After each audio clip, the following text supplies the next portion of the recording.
nakauwi na kami. Ibebenta ko ng candy dito, uwi ako nito. Ilang kami nakatira sa may boundary magsiselos. Doon sa may harap ng bahay ni Congressman. Celeste, yan, yung lupa doon. Ewan, kanino lupa yun eh. Doon na harap niya, ha? Hindi, ganito kaganda. Wala pa talang dito dati. Bata, pupunta mo dito. Pasakay mo. Kakausapin mo ng motor, basta. Basura ha? Dito kami lumaki nila dito. Dito yung kakal eh.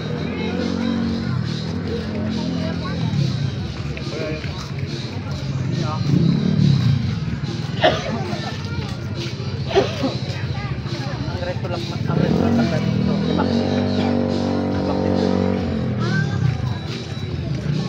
Original naman, original lang. Restaurant.